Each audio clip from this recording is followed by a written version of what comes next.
70 वर्षांचे गंगारामजी बेडवर गाढ झोपले होते. त्यांच्या चेहऱ्यावर एक प्रकारची शांतताच होती. ते हळूच उठले. त्यांच्या पत्नीकडे पाहिलं, जी अजूनही गाढ झोपेत होती. त्यांनी त्यांच्या पत्नीला आवाज दिला, उमा, उमा, आता उठ. 6 वाजले आहेत. मी फिरायला चाललो आहे. उमाजींचे डोळे अजूनही बंद होते, पण गंगारामजींचा आवाज ऐकून तिने किंचित मान हलवली.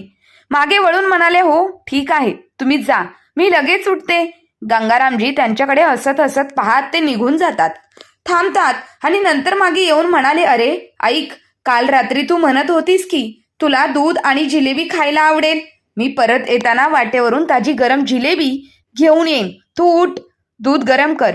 उमाजींनी डोळे न उघडता हलकेसे स्मित हास्य केले, जणू काही त्यांना झोपेतही ते प्रेमळ बोलणे जाणवत होते. गंगारामजींनी पुन्हा एकदा पाहिले, जणू तो क्षण त्यांच्या दिवसाच्या सुरुवातीचा सर्वात मौल्यवान भाग होता. मग त्यांनी दाराजवळ ठेवलेली त्यांची जुनी बॅग उचलली, जी एकेकाळी भाज्या आणण्यासाठी वापरली जात असे. त्यांनी दारात उघडताच बाहेरून नेणाऱ्या थंड वाऱ्याने त्यांचे स्वागत केले. थोडेसे झुकलेले खांदे पण आत्मविश्वासाने पावले टाकत ते आपल्या मार्गाला लागले.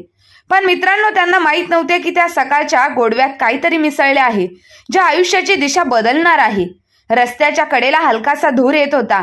तव्यावर तुपाचा गोड वास आणि साखरेच्या पाकाचे गरम थेंब हवेत गोडवा पसरत होते. जिलेबीची एक जुनू प्रसिद्ध रेसिपी एक दुकान, जिथे लोक सकाळी लवकर गर्दी करायला सुरुवात करायची. गंगारामजी रांगेत उभे होते. त्यांनी नजर दुकानात तळलेल्या सोनेरी जिलेबीवरती ठेवली होती. मग ते थोडा वेळ थांबले आणि म्हणाले, भाऊ, मला अर्धा किलो जिलेबी दे, गरम गरम दे. बॅगेतून पैसे काढत म्हणाले. थोडक्यात मागून आवाज आला, हे गंगाराम, तुम्ही नवीन डायटिंग रुटीन सुरू केले आहे का? सकाळी लवकर गरम जिलेबी. गंगारामजींनी आश्चर्याने त्यांच्याकडे पाहिलं आणि म्हणाले, अरे रामलाल. त्यांच्या चेहऱ्यावर हास्य आले. त्यांच्यासमोर रामलाल होता. त्यांचा जुना मित्र होता. टॉवेल खांद्यावर, भाजीची पिशवी आणि त्यांच्या चेहऱ्यावर तेच जणू हास्य.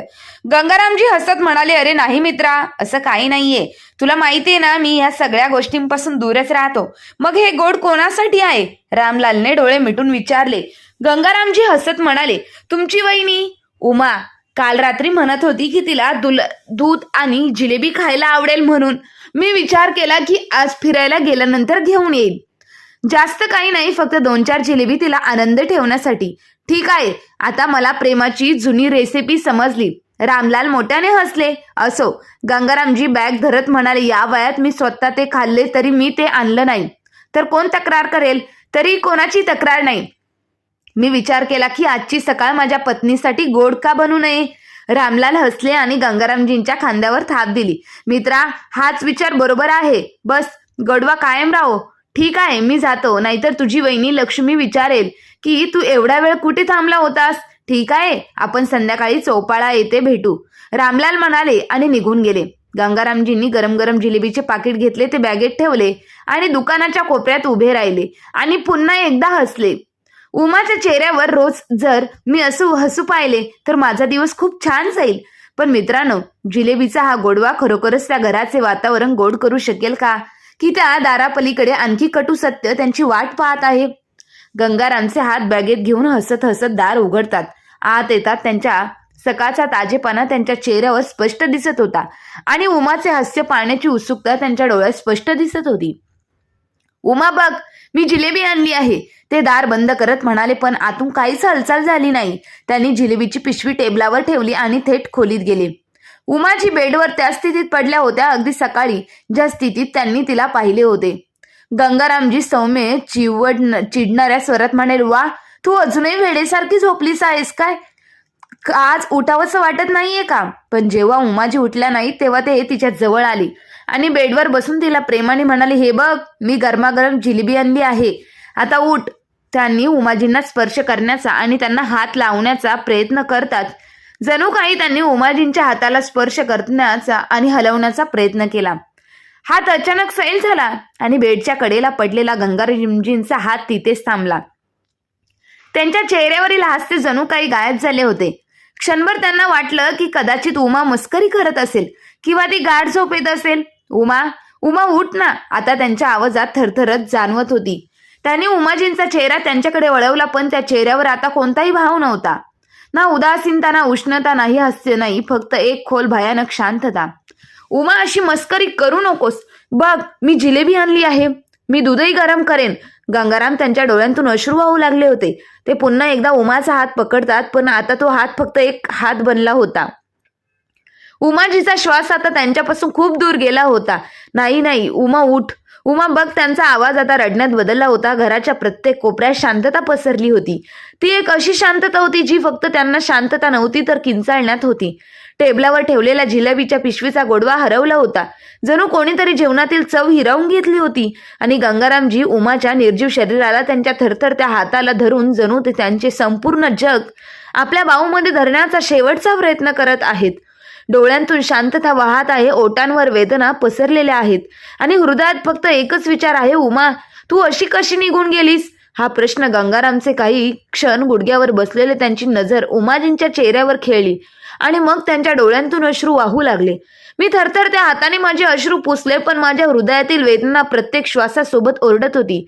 हळूच त्याने थरथरत्या हाताने उमाचा चेहरा झाकला.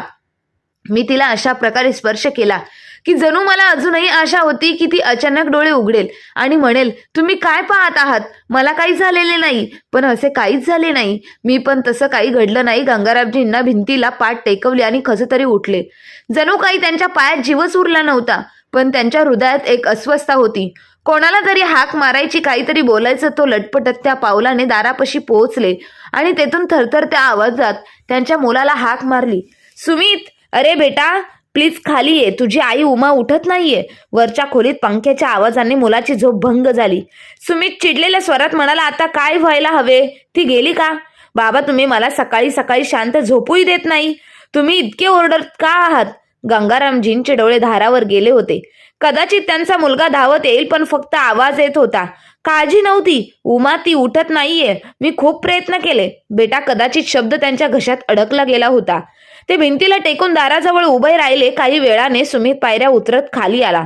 त्याच्या चेहऱ्यावर कोणतीही अस्वस्थता नव्हती, उलट गोंधळ आणि श्वास स्पष्टपणे दिसत होता. मी थेट दारापाशी आलो आणि आत पाहिले तर उमाजी तिथे शांतपणे पडल्या होत्या. गंगारामजी थरथरत्या आवाजात म्हणाले, बेटा, तू डॉक्टरांना बोलव. पण सुमित थंड स्वरात म्हणाला, आता काय उपयोग नाही. बाबा, आई आता ह्या जगात नाही. आई गेली आहे. गंगारामजींच्या तोंडातून काहीच बाहेर पडले नाही, पण त्यांच्या डोळ्यांतून वाहणारा प्रत्येक अश्रू शांतपणे ओरडत होता. उमा, तू अशी कशी निघून गेलीस? आता मी तुझ्याशिवाय कसे जगू शकतो? उमा. तेवढ्यात मागून सीमा आली. केस विस्कटलेल्या हातात मोबाईल फोन आणि अर्धा तास ग्लास सातकडे सासूकडे पाहून कटुस्थाने करत म्हणाली, आता काय झालं? तुझी आई जागी झाली नाही का? ती मेली. बरं झालं. आता मला हे नाटक रोजचं रोज पाहावा लागणार नाही. गंगारामजींचे डोळे आता उमाजींवर नव्हते, ते सीमावर होते. पण त्यांच्यात प्रकाश नव्हता. तिथे फक्त एक शांतता होती, जी हजारो प्रश्नांची मरलेली होती. आता टेबलावर ठेवलेली जिलेबीची पिशवी थंड झाली होती. त्यातला गोडवा आता गेला. ना बॅगेत ना घरी. वडिलांना रडताना पाहून स्मित म्हणाला, बाबा, आता रडणं थांबवा. शेजाऱ्यांना बोलवा आणि त्या संस्काराची तयारी करा. आणि हो, लवकर करा. दुपारी माझी एक महत्वाची मीटिंग आहे. हे ऐकून गंगारामजींचे हळुवारपणे म्हणाले, इथे तुझी आई गेली आहे. थोडा आदर कर. गंगारामजींचा आवाज थरथरत होता, पण सुमितचा चेहरा दगडासारखा होता. एकही शब्द न बोलता, एकही भाव न व्यक्त करता तो पुन्हा स्वरात बोलला, आता हे भावनिक नाटक सुरू करू नकोस बाबा. सर्वांना एक ना एक दिवस जावेच लागेल. जर आई गेली असेल तर रडून ती परत येणार नाही. गंगारामजींच्या डोळ्यांतून अश्रू सतत पडत होते. त्यांनी काही उत्तर दिले नाही. मग सीमाई बोलली, आणि ऐका, आमच्याकडून काही अपेक्षा करू नका. माझ्याकडे अंत्यसंस्कार, अंघोळ आणि बाजूला बसून रडण्यासाठी वेळ नाहीये. मला संध्याकाळी पार्लरला जायचं आहे. पायलचे लग्न आहे म्हणून मला लवकर जावे लागेल. हे सर्व तुम्ही करा.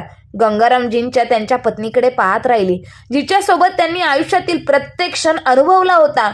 आणि आता ती गप्प होती. कदाचित तिलाही उदासीनता पाहायची नव्हती. थोड्या वेळात शेजारच्या काही महिला आल्या. त्यापैकी एकाने विचारलं, भाऊसाहेब, उमा दिदींना काय झाले? गंगारामजी हळूच म्हणाले, ती सकाळपासून उठलीच नाही.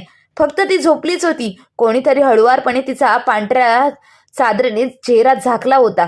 कोणीतरी रडत नव्हते. गंगारामच्या एका बाजूला पुतळ्यासारखे बसले होते. डोळ्यात अश्रू होते आणि त्यांचे जणू काही त्या पांढऱ्या चादरीने झाकलेच गेले होते. तेवढ्यात सुमित बाहेरून येतो आणि दोन लोकांना पाहून म्हणतो, अरे, मला मदत करा. आईला लवकर उचला, रुग्णवाहिका वाट पाहत आहे, उशीर होत आहे. गंगारामजींनी अचानक त्यांचे शब्द ऐकले आणि डोके फिरले. मग हळुवारपणे म्हणाले, आणखी थोडा वेळ थांबू दे. सीमा चिडून म्हणाली, आता वाट पाहण्याचा काय उपयोग? इतर अर्थ कुठेतरी अंत्यसंस्कार करायचे आहे. काय खूप झालं, किती नाटक करणार बाबा, असं म्हणत सीमा बाहेर गेली आणि महिलांमध्ये बसली आणि मग फिरल्यासारखी वागू लागली. तेवढ्यात तिच्या जिजाबाई हळूच म्हणाली, गंगाराम भैया, उमा खूप साधी होती. काल रात्री मी तिला भेटली होती. आम्ही दोघी खूप हसलो आणि बोललो. मग अचानक हे सगळं कसं घडलं? ती त्यांच्या जवळ येऊन बसली आणि म्हणाली, गंगाराम भैया, उमा खूप साधी होती. काल रात्री मी तिला भेटले. आम्ही दोघी खूप हसलो. मग अचानक हे सगळं कसं घडलं? गंगारामजी काहीच बोलले नाही. त्यांचे डोळे आता कोरडे दिसत होते. कदाचित अश्रूही थकले असतील. इतक्यात रामराल येतो, डोके टेकवतो आणि गंगारामजींच्या शेजारी बसतो आणि हळूपणे म्हणतो, त्यांच्या खांद्यावर हात ठेवून, भाऊ, मला माहीत आहे तुला किती तुटल्यासारखं वाटत असेल. उमाला जाऊन 8 दिवस झाले होते. घरातील शांतता आता हळूहळू कमी होत होती. ती शांतता जी प्रत्येक भिंतीवर आदळण्यानंतर परत प्रतिध्वनी व्हायचा. पण आता ऐकायला कोणीच नव्हते. गंगारामजी आज नेहमीप्रमाणे उठले, पण यावेळी त्यांच्या हातात टॉवेल नव्हता. त्याऐवजी त्यांच्या हातात उमाजींचा फोटो होता. तोच फोटो जो 4 दिवसांपूर्वी चितेच्या डोक्यावर ठेवण्यात आला होता, जो त्यांनी शेवटचा उचलला होता. जणू काही त्यांच्या पत्नीशी जोडलेली ती शेवटची गोष्ट होती. पण त्यांनी तो फोटो हळूच उचलला, एका विचित्र कोमलतेने आणि थरथरत्या हाताने. मग त्यांनी ते शांतपणे त्यांच्या उशाजवळ ठेवले. जणू काही त्यांची पत्नी अजूनही तिथेच आहे, फक्त बोलत नाहीये. ते तिथेच बेडच्या कडेला बसून राहिली. त्यांची नजर भिंतीवर टांगलेल्या गडावर होती आणि 6:30 वाजले होते. त्यांच्या छातीतून एक दीर्घ श्वास बाहेर पडला, मंद आणि थकलेला.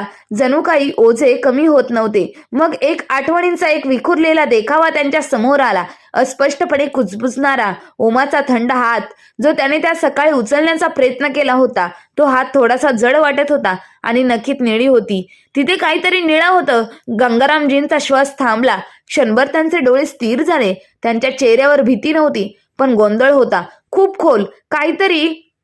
नक्की खरोखर निळे होते का? त्यावेळी तो फक्त माझा भ्रम होता. खोलीत शांतता अधिकच गडद होत गेली. उमाजींच्या आठवणीप्रमाणे तिथे काहीतरी वेगळं अडकलं असेल, काही प्रश्न ज्याचं उत्तर त्याला स्वतःलाही अजून माहीत नव्हतं. मग त्याने डोळे मिचकावले आणि एक दीर्घ श्वास घेतला आणि किंचित भिंतीला डोके टेकवले. मग तो स्वतःशी म्हणाला, नाही, हा फक्त माझा भ्रम आहे. मी 4 दिवसांपासून नीट झोपलोही नाही. कदाचित त्या थकव्याने माझे मन सगळ्यांनी भरून गेले असेल. त्याने उमाचा फोटो बेडच्या कोपऱ्यात सुरक्षितपणे ठेवला. मग तो हळूच उठेल खोलीतून बाहेर आले आणि स्वयंपाकघरात गेले. त्यांनी चुलीवर पाणी ठेवले आणि उमाजी प्रमाणे 2 कप चहा बनवू लागले. एक स्वतःसाठी बनवायला सुरुवात केली आणि दुसरी सोयीप्रमाणे. आता उमाजींसाठी चहा तयार झाल्यावर त्यांनी जवळच्या रिकाम्या खुर्चीवर 1 कप ठेवला. ते थोडा वेळ वाट पाहत राहिले. त्याने खुर्चीवर ठेवलेला ते थोडा वेळ तिथेच बसले आणि शांतपणे चहा पित राहिले. ना शब्द ना तक्रार, फक्त एक दिवस जो उमाजी शिवाय जगण्यासाठी अशक्य झाला होता. उमाजी गेल्यानंतर गंगारामजी तर अधिक शांत होत होते. स्वयंपाकघरात चहा बनवत, वर्तमानपत्र वाचत आणि समोरच्या खुर्चीवर बसत. पण घरातल्या कोणतीही शांतता समजून घेण्याचा प्रयत्नही केला नाही. आणि मग एका संध्याकाळी जेव्हा थोडी थंडी होती आणि पोटात खूप भूक होती, भुकेची भावना गंगारामचे हळूहळू स्वयंपाकघरात गेले. उमाजीशिवाय हे स्वयंपाकघर आता त्यांना परके वाटत होते. पण आज त्यांना इतकी भूक लागली होती की त्यांना पोटाचे आवाज ऐकावे लागत होते. हळूहळू डाळ निवडली, तांदूळ धुतले, एका छोट्याकडे खिचडी शिजवली होती. तेवढ्यात सीमाचा मोठा आवाज मागून आला, बाबा, तुम्ही थोड्या वेळ थांबू शकत नाही का? तुम्हाला इतकी भूक लागली होती का? तुम्ही स्वतः स्वयंपाकघरात शिरलात. गंगारामने मागे वळून पाहिले आणि सीमाने तिचा मोबाईल हातात धरलेला पाहिला. पण तिचे डोळे आगीने चळचळत होते. लोक मला बोलतील हे बघा, सून तिच्या सासऱ्यांना जेवणही देत नाही. पण कोणाला माहित आहे की माझे सासरे इतके खादाड आहेत की त्यांना सतत काहीतरी खायचे असते. असं वाटत नाही की त्यांची भूक कधी संपत नाही. गंगारामजींचे हात थांबले. क्षणभर त्यांचा चेहरा नाराज झाला, पण नंतर त्यांचे डोळे खाली झाले. त्यांना खूप राग आला, पण ते त्यांच्या सुनेला तोंड द्यायला तयार नव्हते. त्यांना भांडायचे नव्हते. त्यांना माहित होते सीमा ही ती फक्त बाई आहे जी छोट्याशा मुद्द्यावर संपूर्ण घराचे वातावरण खराब करते. पण सत्य हे होते की गंगारामजींना आज सकाळपासून काही खाल्ले नव्हते. त्यांना काही खाल्ले नव्हते. उमा गेल्यापासून त्यांची भूक गेली आहे असे वाटत होते. ते शांतपणे डाळीत मसाला घालणारच होते. थोडक्यात मागून सुमितचा आवाज आला, काय झालं आहे सीमा, तू इतकी का ओरडत आहेस? सीमा क्षणभरही न थांबता मागे वळाली आणि मोठ्या आवाजात म्हणाली, काय झालं? स्वतःच्या डोळ्यांनी बघ, तुझे वडील स्वयंपाकघरात गेले आणि रिफ्रीज फोडला. ते स्वतःसाठी खिचडी बनवत आहे. संपूर्ण स्वयंपाकघराची अवस्था पहा. डाळ विखुरलेली आहे आणि विचारू नका, त्यांनी माझी सगळी मेहनत वाया घालवली आहे. गंगारामजी शांतपणे तव्यावरून खिचडी काढत होते. सुमित ते त्यांच्या वडिलांकडे पाहिलं आणि रागाने म्हणाला, बाबा, तुम्हाला इतकी भूक लागली होती की तुम्हाला थोडासाही धीर येत नव्हता का? गंगारामजी काहीच उत्तर दिले नाही. त्यांनी फक्त त्याच ताटात खिचडी काढली, डोळ्यांच्या कापडांच्या कडा पुसल्या आणि शांतपणे स्वयंपाकघरातून बाहेर पडून त्यांच्या खोलीकडे निघाले. मागून सीमाचा आवाज आता आणखीनच कर्कश झाला, हे सगळं आता चालणार नाही. सुमित, रोज एक नवीन नाटक. जर घरात हे नाटक चालू राहिलं तर सुमितने लगेच तिचा थांबलेले. पुरे झालं सीमा, आता गप्प बस. मग तो हळुवारपणे म्हणाला, वर जा आता. नाही, सीमाने आश्चर्याने त्याच्याकडे पाहिलं, पण सुमितचा चेहरा कठोर होता. आणखी काही न बोलता ती मागे वरून पायऱ्यांवर चढू लागली. गंगारामजींच्या खोलीचा दरवाजा बंद होता.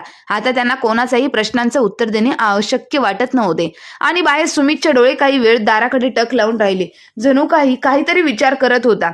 काही निर्णय किंवा काही भीती ते आता खोलवर घोळत होते. पण मित्रांनो, सुमितच्या मनात काय चाललं होतं, चला जाणून घेऊया. सुमितच्या मनात उमाजी गेल्याचं काही दिवस झाले होते. तर तेच घर, लोक तेच होते, पण प्रत्येक कोपरा आता रिकामा वाटत होता. सगळं पूर्वीसारखं होतं, फक्त उमाजी तिथे नव्हत्या. त्या रात्री काहीतरी विचित्र घडलं. घड्याळात रात्रीचे 2 वाजले होते. खोलीच्या भिंतींवर आदळणाऱ्या आवाजाचा आवाज येणारी वाराही थंड वाहत होता. पण गंगारामजींचा आत्मा अस्वस्थ होता. ते एका बाजूने दुसऱ्या बाजूला वळत राहिले, पण असे वाटत होते की झोप दूरवर त्यांच्याकडे पाहत आहे. शेवटी ते हळूहळू जागे झाले. त्यांनी त्यांच्या अंगावरून चादर काढली, चप्पल घातली आणि कोणताही आवाज न करता पायऱ्यांकडे निघाले. गच्चीवर जिथे त्याने एकदा त्याच्या पत्नीसोबत असंख्य रात्री घालवल्या होत्या. मी दार उघडताच एक हलकीशी वाऱ्याची झुळूक माझ्या चेहऱ्याला स्पर्शली. जणू काही एखादा जुना ओळखीचा माणूस हसत होता आणि म्हणत होता, तुम्ही आलात का? ते कोपऱ्यात ठेवले होते, जणू ते कोणाची तरी वाट पाहत होते. गंगारामजी जवळ गेले आणि एक खुर्ची ओढून बसले. त्याने डोके मागे टेकवले आणि आकाशाकडे पाहिलं. आजही चंद्र पूर्ण होता. ते तसेच चमकत होते, पण आता त्याच्या प्रकाशात हास्य नव्हते. त्या एक दीर्घ श्वास घेतला आणि त्याचे डोळे आपोआप ओले होऊ लागले. त्यांची नजर बाजूच्या शून्य नजरेने पाहत होती. ती त्यांच्या पत्नी उमाजी जिथे बसायची त्या खुर्चीवर गेली आणि मग आठवणींचे थर आठवू लागले. एका उमाजी म्हणून हळूच म्हणाल्या, आकाशाकडे बघा, आज चंद्र खूप स्वच्छ आहे. ती गंगारामजींच्या खांद्याजवळ बसली होती. त्यांचे डोके त्यांच्या हातावर टेकवले होते आणि त्यांचे डोळे चंद्राच्या तेजस्वी प्रकाशात अंघोळ करत होते. गंगारामजींनी त्यांच्याकडे पाहिलं आणि हसत म्हणाले, हो, आणि माझे हास्यही त्यांच्यात प्रतिबिंबात होते. उमाजींनी डोळे मिचकवले. त्यांच्या ओठांवर एक मंद, खूप गोड हास्य उमटले. जर माझे हे हास्य कधी गेले तर हा चंद्रही तुम्हाला उदार वाटू लागेल. गंगारामजी काहीच बोलले नाही, फक्त त्यांच्या पत्नीचा हात धरला. तर रात्र होती, थंड होती, पण त्यांच्यात एक विचित्र उतारपणा होता, जो शब्दात जाणवत नव्हता, तर फक्त एकत्र राहून जाणवत होता. आकाशात चंद्र हसत होता आणि जमिनीवरचे 2 हृदय शांत असूनही ते सर्व काही सांगत होती. गंगारामजी डोळे हातात त्यांच्या शेजारी असलेल्या खुर्चीवर होते, पण त्यांचा चेहरा थोडा शांत झाला होता. त्यांनी हळूच आपला उजवा पाय पुढे केला, जणू तो पुन्हा एकदा उमाजींच्या बोटां धरण्याचा प्रयत्न करत होती. वाऱ्याच्या झुळकीत तिने त्यांच्या पांढऱ्या केसांवर हात फिरवला, जणू काही म्हणायचे, मी इथे आहे. त्यांनी भिंतीवर डोके टेकवले. त्यांचे डोळे हळूच बंद होऊ लागले आणि त्यांना कळालेही नाही कधी झोप लागली आणि ते अजूनही तिथेच होते. त्यांच्या उमाच्या आठवणींमध्ये छतावर हरवले. त्या चांदण्यांमध्ये मला झोप लागली, पण बराच वेळ लागली नव्हती. तो अचानक त्यांना जाग आली. त्यांना आता कुठेतरी अस्वस्थ वाटत होतं. त्यांचा घसा कोरडा पडला होता आणि त्यांचा श्वास घेण्यास त्रास होत होता. त्यांना काहीतरी जड वाटत होते. त्यांनी आजूबाजूला पाहिले, पाण्याची बाटली शोधली, पण काही सापडले नाही. मग ते हळूच छताच्या पायऱ्या उतरू लागले, जणू काही त्यांच्या घरात कोणीतरी शांतपणे चालत आहे, जेणेकरून कोणीही जागे होऊ नये. मग अचानक त्यांच्या कानावर एक बंद आवाज आला. ते तिथेच थांबले. तो आवाज सुमितच्या खोलीतून येत होता. गंगारामजींना आश्चर्य वाटले. सुमित आणि सीमा इतका उशिरापर्यंत काय जागे आहेत? ते नुकतेच खाली येऊ लागले होते. तेव्हा खोलीतून येणाऱ्या सुमितच्या मंद पण स्पष्ट आवाजाने त्यांचे पूर्ण अंग थरथरले. सीमा, काळजी करू नकोस. आता आपल्याला काहीही बोलणार नाही. जे व्हायचे होते ते झाले आहे. आता कोणीही काही करू शकत नाही. गंगारामजींचा श्वास क्षणभर थांबल्यासारखा वाटत होता. ते पायऱ्यांमागे लपून प्रत्येक शब्द ऐकण्याचा प्रयत्न करत होते, पण त्यांना काहीतरी ऐकू येत नव्हते. त्यांच्या कानावर पडलेला पुढचा शब्द त्याने त्यांच्या पायाखालची जमीन सरली. क्षणभर गंगारामजींना असे वाटले, माझे हृदय थरथरू लागले. त्यांचे हातपाय शून्य झाले. त्यांची उमा, जिला तिने स्वतःच्या हाताने निरोप दिला होता, ती खरोखर झोपली नव्हती. तिला झोपवले गेले होते. त्याने त्यांच्या हाताने निरोप दिला होता. ती खरोखर झोपली नव्हती, तिला झोपवले गेले होते, तेही त्यांच्या मुलाच्या हाताने, ज्याच्या एका हास्यासाठी उमाजी संपूर्ण जगाशी लढायच्या.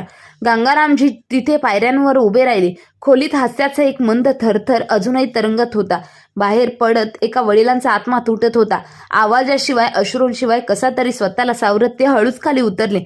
प्रत्येक पाऊल जड वाटत होते. खोलीत पोचताच त्यांनी दार आतून बंद केले आणि भिंतींवर उमाचा फोटो लटकलेला दिसला. फोटोकडे पाहत असताना गंगारामजींच्या त्यांच्या डोळ्यात फक्त हेच विचार होते, मी तुम्हाला का ओळखले नाही? त्या सकाळी तुम्हाला काय झाले? तुम्ही तुमच्या मुलाच्या आणि त्याच्या पत्नीच्या द्वेषाचे बळी कसे झालात? मी फक्त जिलेबीच्या गोडव्यामध्ये मग्न झालो होतो. हे शब्द त्यांच्या ओठांतून येत नव्हते, तर त्यांच्या आत्म्यातून येत होते. ते तिथे बसून रडू लागले. घरात 4 वाजले होते आणि यावेळी ते अश्रू फक्त वेदनेचे नव्हते, ते अश्रू एका निर्णयाचे वाहत होते. अश्रू पुसत गंगारामजींनी एक दीर्घ श्वास घेतला आणि स्वतःशी म्हणाले, आता मी गप्प बसणार नाही उमा. आता मी ते करेन जे कदाचित जगातील कोणत्याही बापाने केले नसेल. तू हे कधी ऐकलेही नसेल. असं म्हणत ते उठले आणि थेट कपाटाकडे गेले. कपाट उघडताच त्यांच्या डोळ्यांतून अश्रू निघू लागले. आता फक्त आग होती आणि एक निर्णय होता, जो फक्त गंगारामजींचाच नव्हता, तर फक्त गंगारामजींना नाही, तर एका तुटलेल्या पतीने घेतलेला होता. त्याच्या पत्नीसाठी. त्यांनी हळूच कपाटातून एक जुनी फाईल काढली. त्यात काही कागदपत्र होतं. त्यांनी ते एका जुन्या कापडी पिशवीत ठेवले आणि थरथरत्या हाताने गाठीत बांधले. पण यावेळी थरथरत्या भीतीने नव्हती, तर एका वडिलांच्या आत्म्यात उठणाऱ्या वादळाचे संकेत होते.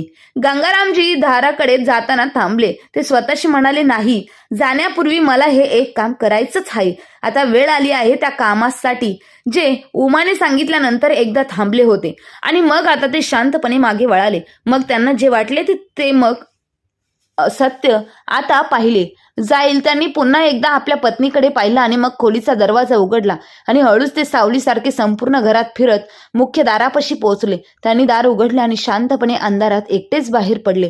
त्या वाटेवर जिथे आता मुलगा नव्हता, तिथे फक्त एक प्रश्न होता. आता त्यांना या जगाकडून नाही, तर स्वतःकडून उत्तर द्यायचे होते.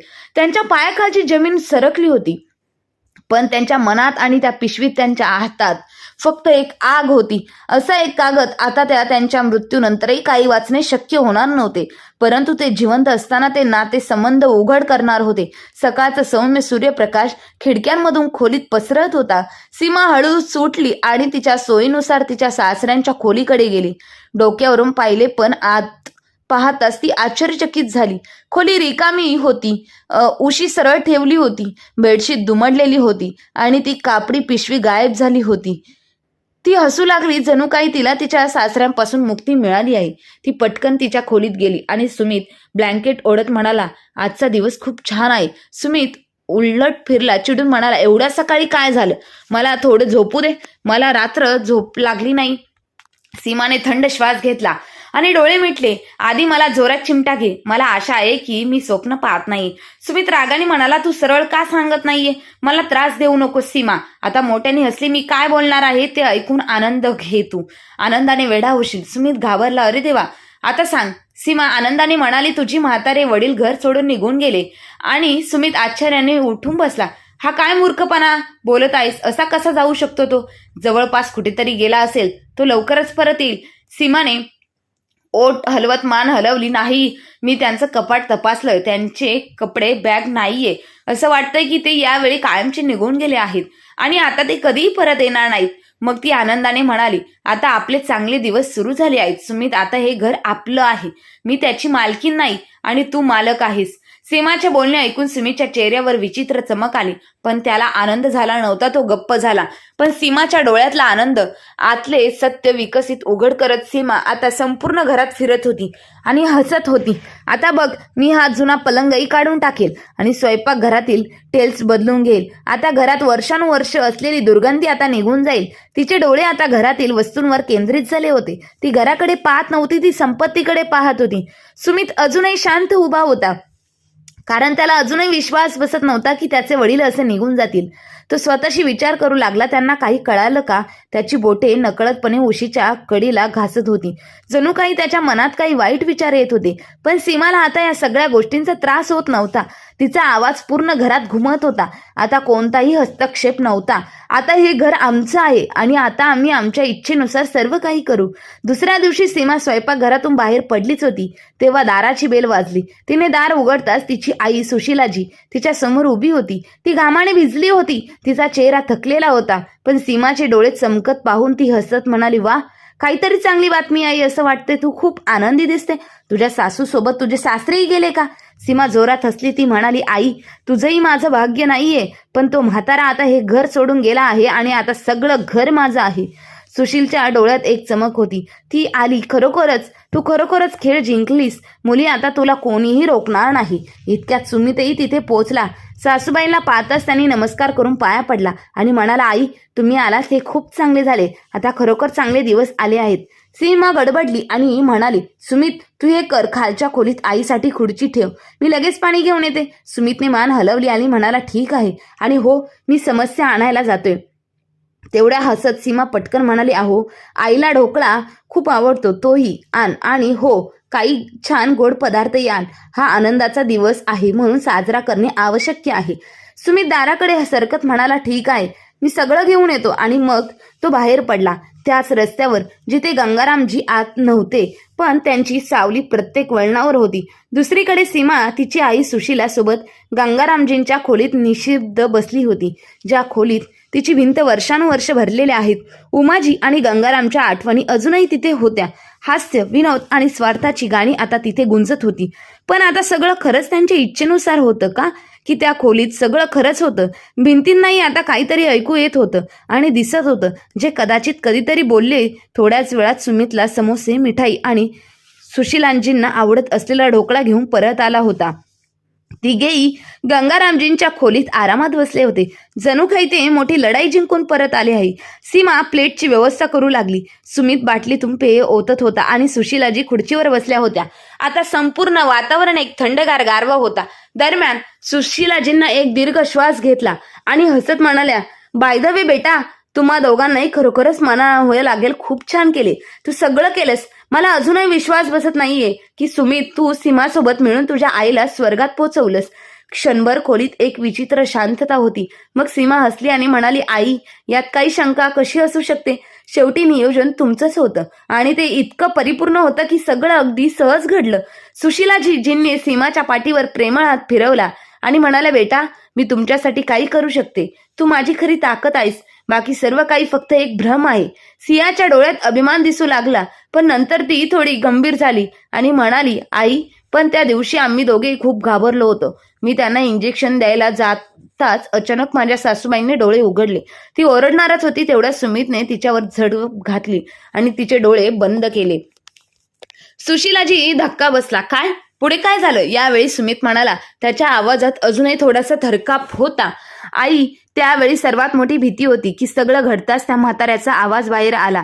तो मॉर्निंग वॉक करून परत आला होता आणि घाईघाईने ते इंजेक्शनची बाटली माझ्या हातातून निसटली आणि बेड खाली पडली. इतके दिवस आम्हाला हीच गोष्ट त्रास देत होती.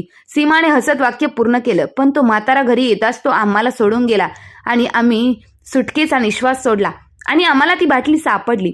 सुशीलाजी हसल्या आणि टाळ्या वाजवल्या. बरं, जसे ते म्हणत, शेवटी चांगलं झालं की सगळं चांगलंच झालं असतं. आणि मग त्या खोलीच्या भिंतीवर त्या तिघांचे हास्य घुमू लागले, अगदी निर्भय, निर्दयी आणि मनाला भेटणारे. पण ते खरोखरच सर्व काही ठीक होते का? काही सावली होती आता हळूहळू परत येत होती. या तिघांचे हास्य कोण ऐकत होते? ते वादळात रूपांतरित करत होईल का?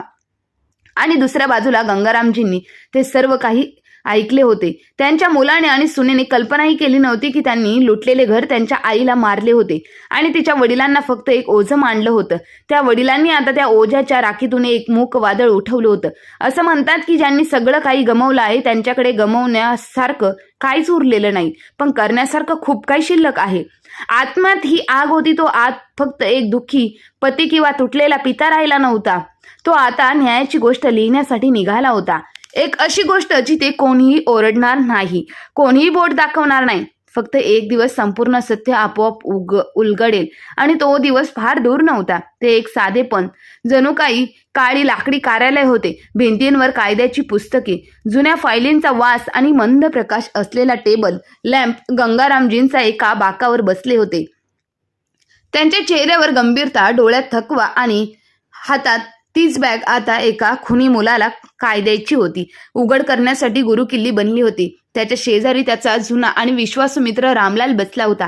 पांढरे केस, डोळ्यात काळी आणि ओठांवर हास्य खरी मैत्री. आणि समोर टेबला पलीकडे बसलेला वकील अग्रवाल होते. एक शांतता, गंभीर आणि अनुभवी वकील, ज्यांनी लेखणी आता कदाचित न्यायाची गोष्ट लिहिणार होती.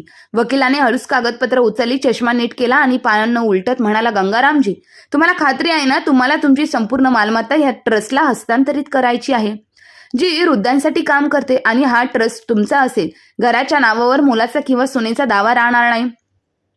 गंगारामजींनी एक दीर्घ श्वास घेतला आणि मग डोळे खाली करून म्हणाले, हो, आता माझी उमा माझ्या जगात नाहीये आणि बेटा, माझ्या मुलाने माझी उमा हिरावून घेतली. त्याच दिवशी तो मेला. रामलालजींचे डोळे पाणवले. पहिल्यांदा त्यांनी त्यांचे मित्र गंगारामजींचा आवाज ऐकला. मी एकदा गुदमारलेल्या आणि दुखावलेल्या आत्म्याचे बोलणे ऐकत होते, जे कदाचित आजपर्यंत कोणीच समजू शकले नव्हते.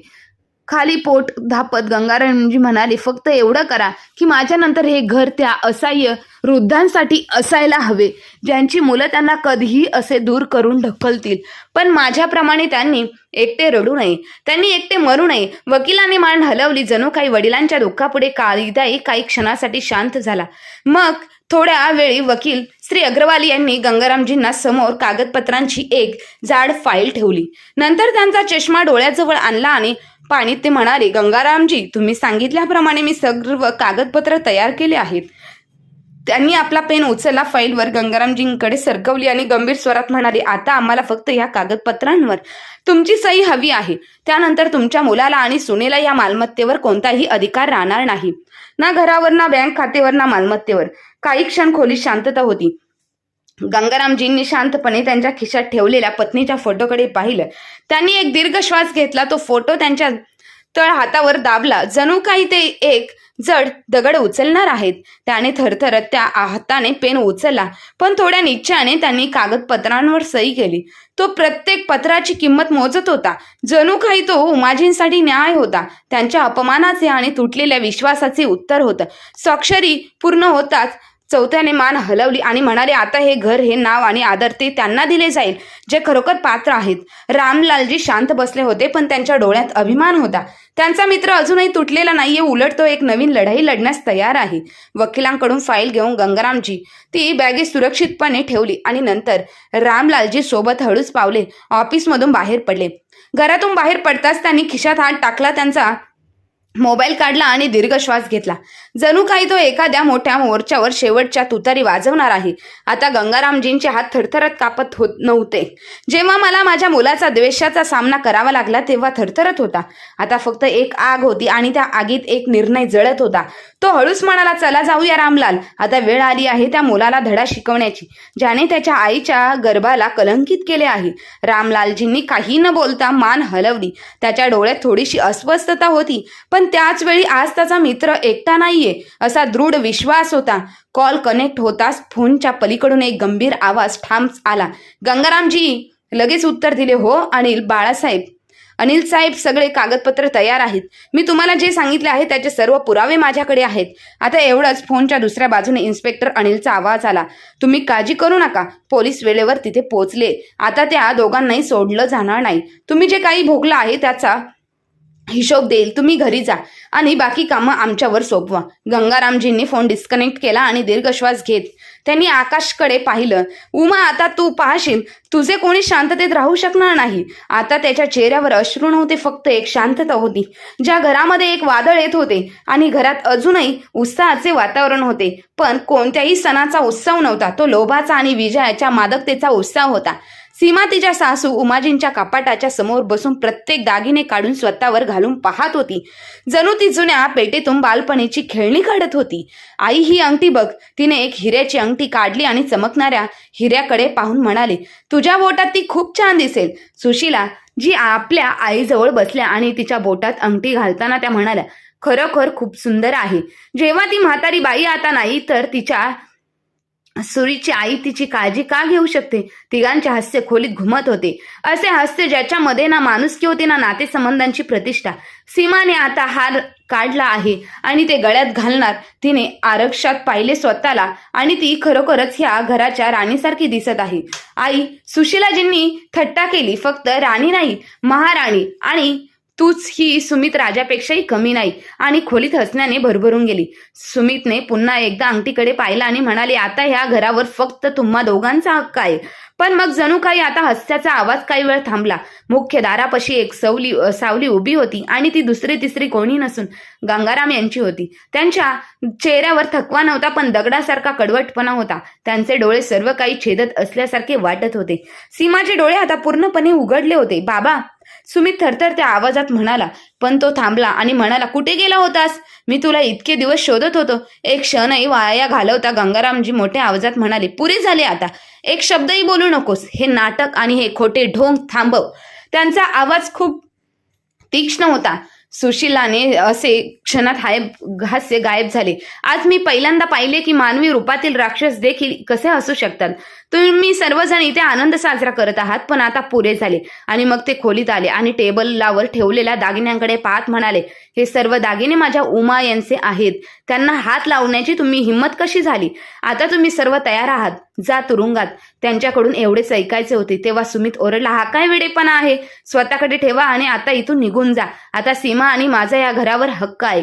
त्याने त्याच्या वडिलांचा हात धरला आणि त्यांना बाहेर ढकलण्याचा प्रयत्न करत होता.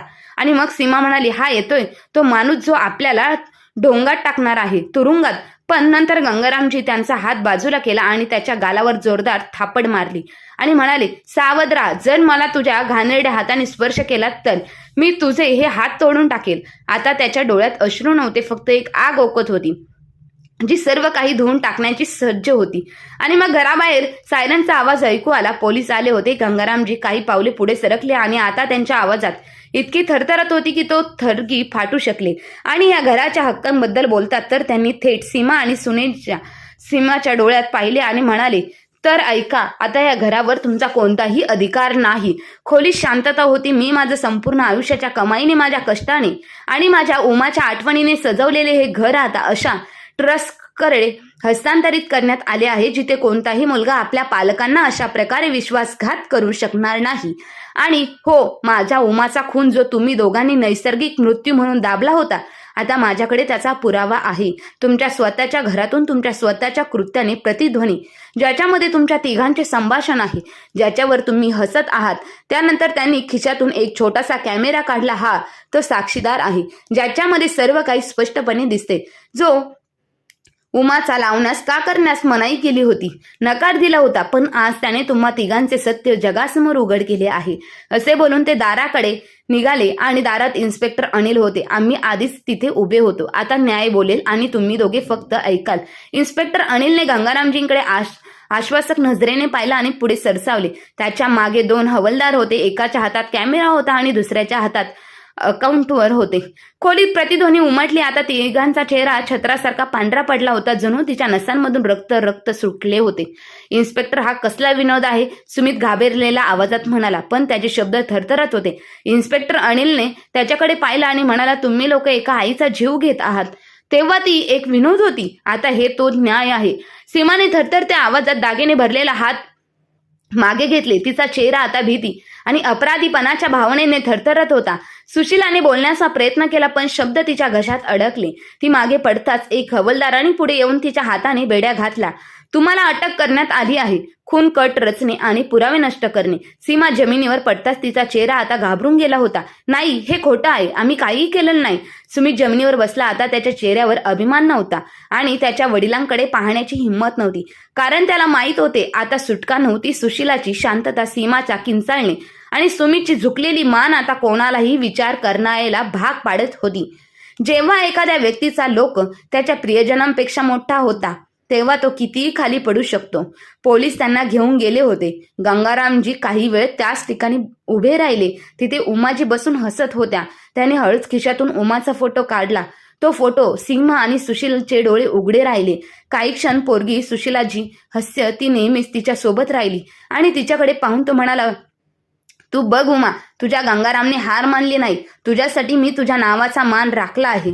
तो या 4 भिंतींपेक्षा खूप मोठा आहे. सूर्य आता खिडकीतून डोकावत होता, पण यावेळी त्याचा प्रकाश विजयासारखा वाटत होता आणि गंगारामजी आता शांत होते. त्यांच्या उमाला न्याय मिळाला आहे. या कथेच्या शेवटी प्रत्येक हृदयाला एकच प्रश्न भेडसावतो, मुले खरोखरच इतके बदलू शकतात का? पालक म्हणजे सूर्यप्रकाश असतो जो स्वतःला जाळून घेतो जेणेकरून त्यांच्या मुलांना सावली मिळेल. पण जेव्हा तीच मुले त्यांच्या म्हातारपणात अंधार आणतात, जर कोणी असा विचार केला तर माणूस नाही तर माणुसकी मरते. ज्या हाताने तुम्हाला चालायला शिकवले तेच हात थरथरत कापत अन्न शिजवत असतील तर ते फक्त थकवा नाहीये, ते त्या नात्याचा शेवटचा श्वास असतो. ही गोष्ट फक्त एका वडिलांची नाहीये, हे लाखो पालकांचे सत्य आहे जे अजूनही त्यांच्या घरात शांतपणे अश्रू ढाळतात. आपल्याच मुलांची उदासीनता पाहून जर तुमचे आई वडील जिवंत असतील तर त्यांना फक्त जिवंत राहू दे. त्यांना असे वाटू द्या की तुम्ही त्यांच्या सोबत आहात, कारण त्यांचे आई वडील जिवंत आहेत. ते गेल्यानंतर घरात गुंजणारी शांतता तुम्हाला आयुष्यभर सोडत नाही. ते गेल्यानंतर पश्चाताप करण्याऐवजी आजच त्यांना मिठी मारणे चांगले. कारण बालकांचा सहवास ही केवळ जबाबदारी नाही तर तो एक आशीर्वाद आहे. तुम्हाला ही कथा कशी वाटली? जर तुम्हाला आवडली असेल तर कमेंट बॉक्समध्ये नक्की सांगा आणि आपल्या चॅनलला अजूनही तुम्ही सबस्क्राईब केलं नसेल तर सबस्क्राईब करायला मात्र विसरू नका. धन्यवाद.